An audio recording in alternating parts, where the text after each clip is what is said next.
Good morning class.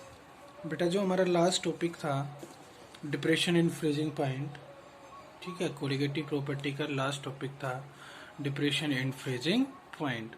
उसके numerical based question आपने कर लिए होंगे, ठीक है बेटा। अगर उनकी कोशिश करना, अगर नहीं आते हैं तो मेरे से पूछ लेना। आज का जो हमारा न्यू टॉपिक रहेगा वो रहेगा आपका modified colligative property. Modified colligative properties, ठीक है। कोलिगेटिव प्रॉपर्टीज को क्या कर दिया गया, मॉडिफाइड कर दिया गया भाई। सबसे पहले कौन सी थी अपनी, relative lowering of vapour pressure थी, जो क्या थी P naught A minus P S upon में P naught A equal to में एक्स बी के बराबर थी। तो मॉडिफाई करने के लिए इसके आगे आई लगा दिया, ठीक है। दूसरी जो हमारी ऑस्मोटिक प्रोसेसर की थी वो क्या थी, पाई इक्वल टू में सी आर टी, इसके आगे आई का यूज कर दिया। तीसरी कौन सी थी भाई हमारे पास, elevation in boiling point delta T B equal to में के बी इंटू में एम, इसके आगे आई लगा दिया।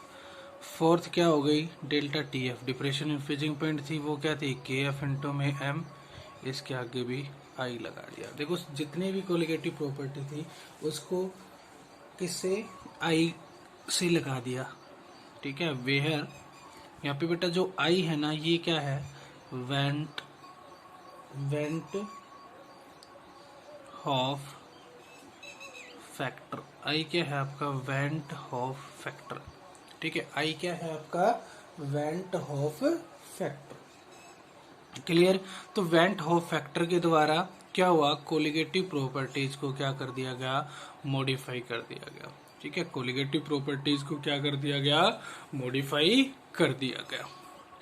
तो ये जो वेंट हॉफ फैक्टर होता है ये क्या होता है, देखो वेंट ऑफ फैक्टर जो आई है वो क्या होता है, एक रेशियो होता है किसका, ऑब्जर्व्ड कोलिगेटिव प्रॉपर्टी का, किसका, ऑब्जर्व्ड कोलिगेटिव प्रॉपर्टी का और कैलकुलेटेड कोलिगेटिव प्रॉपर्टी का, ठीक है। वेंट ऑफ फैक्टर क्या होता है, एक रेशियो होता है किसका, ऑब्जर्व्ड कोलिगेटिव प्रॉपर्टी का और कैलकुलेटेड कोलिगेटिव प्रॉपर्टी का। इन दोनों प्रॉपर्टी का क्या होता है, रेशियो होता है, जिसे हम क्या कहते हैं, वेंट हॉफ फैक्टर कहते हैं। देखो इस वेंट ऑफ फैक्टर में कहते हैं अगर हमारा सॉल्यूशन कैसा है, नॉन इलेक्ट्रोलाइट है, ठीक है, जिसमें इलेक्ट्रोलाइट नहीं बनते हैं, तो वहां पे आई की वैल्यू क्या रहेगी, 1, ठीक है। आई की वैल्यू क्या रहेगी, 1। और इलेक्ट्रोलाइट के लिए क्या रहेगी, I not equal to 1, I not equal to 1। I 1 के बराबर नहीं होगा इलेक्ट्रोलाइट के लिए, या तो 1 से छोटा होगा या 1 से बड़ा होगा। किसके केस में, डिसोसिएशन के केस में।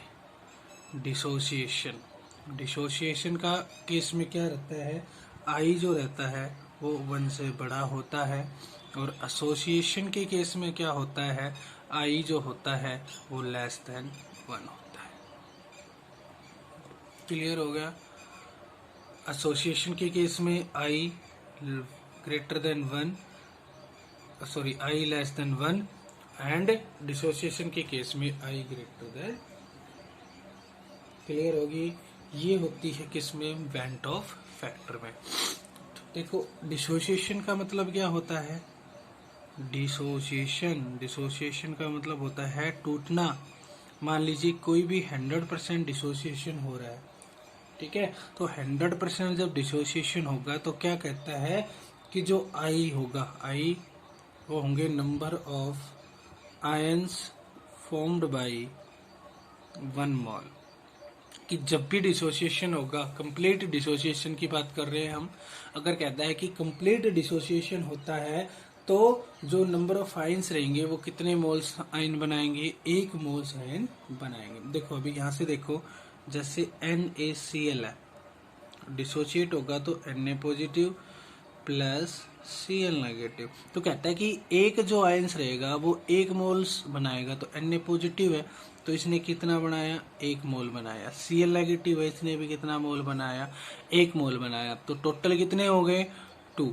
तो यहाँ से क्या हो गया, I की वैल्यू जो आई, I की वैल्यू वो कितनी आई, 2 आई। I की वैल्यू कितनी आई बेटा, 2 आई। जैसे अपने पास एक और इलेक्ट्रोलाइट है K2SO4, कहता है कि कंप्लीटली डिसोसिएशन हुआ तो ये बनता है 2K positive plus SO4 2 negative. तो यहाँ पे देखो ये K पॉजिटिव 1 मोल बनाएगा, ये 2 नेगेटिव है 2 मोल बनाएगा। क्लियर, एक 1 पॉजिटिव था और एक 2 नेगेटिव था, तो टोटल मोल कितने होंगे, 3। तो I की वैल्यू कितनी आई बेटा हमारी, 3। I की वैल्यू कितनी आई, 3। तो कहने का मतलब ये हुआ कि जब भी कंप्लीट डिसोसिएशन होता है, जब भी कंप्लीट डिसोसिएशन होता है तो क्या कहता है भाई आपसे, 1 मोल के बराबर उसके आयंस बनते हैं। तो भाई जैसे ये कोई भी इलेक्ट्रोलाइट था, इसका कंप्लीट डिसोसिएशन हुआ तो इसके आयंस बने, Na पॉजिटिव बना और Cl नेगेटिव बना, तो ये भी 1 मोल्स और ये भी 1 मोल्स। तो टोटल निकाल के हम I की वैल्यू निकाल सकते हैं जो कितनी आएगी, 2। तो I क्या है यहाँ पे, number of ions formed by 1 mole. 1 moles में कितने नंबर ऑफ आयंस का फॉर्मेशन हुआ। क्लियर हुआ बेटा, ये था हमारा वेंट ऑफ फैक्टर। ठीक है, इसके बाद क्या आता है भाई, इसके बाद आता है कि जो वेंट ऑफ फैक्टर से हम 2 चीजें निकाल सकते हैं। एक निकाल सकते हैं हमारी degree of dissociation, degree of dissociation जिसे हम अल्फा से डिनोटेड करते हैं। ठीक है, और एक निकाल सकते हैं हम degree of association,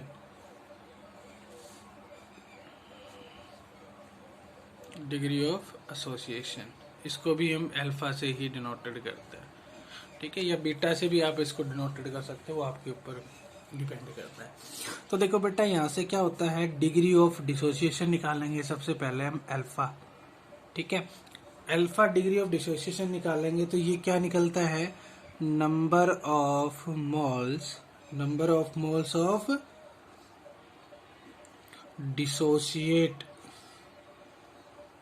dissociated molecules, कि भाई डिसोसिएटेड मॉलिक्यूल्स में कितने नंबर ऑफ मोल्स हैं वो, अपॉन में total number of moles of electrolyte, कि इलेक्ट्रोलाइट के अंदर कितने नंबर ऑफ मोल्स प्रेजेंट होते हैं वो।